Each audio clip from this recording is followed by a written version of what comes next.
1.2 million more Americans filed for first time jobless benefits last week. Now, that is less than forecast, but still shockingly high.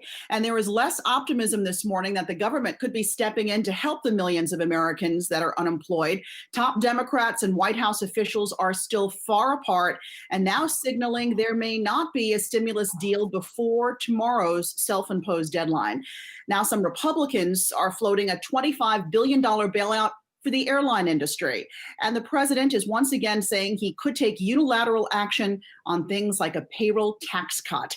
Let's take a look at how all of this is impacting the markets here in the early going. We have stock futures modestly higher. They've been searching for direction all morning long. Right now, Dow futures up 35. We've got NASDAQ futures gaining 16 and S&P futures holding close to the flat line.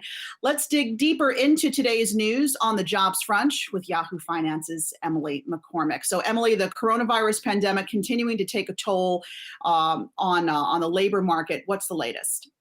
Well, Alexis, taking a look at this jobless claims report we got this morning, the number of new unemployment insurance claims improved last week to a pandemic era low, but did hold above the 1 million mark for a 20th straight week as the coronavirus outbreak continues to weigh on that pace of recovery in the labor market. Now, taking a look at those numbers, we had initial jobless claims for the week ending August 1st coming in at 1.19 million. That was less than the 1.4 million that had been expected, and it was down by 249,000 from the prior week's revised level. Now, since the week ending March 20th, more than 55 million Americans have now filed for new unemployment insurance claims. But again, at 1.19 million, the number of new claims that we saw last week was at its lowest point since the start of the pandemic, after peaking at about 6.9 million in late March.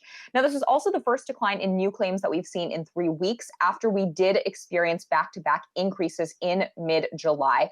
Now, last week, nearly every U.S. state reported declines in their levels of unadjusted new claims, including the states in the South and West that had been grappling with a rise in coronavirus cases in recent weeks. We saw California and Florida bring down their number of unadjusted new claims by 16,000 and 17,500 respectively.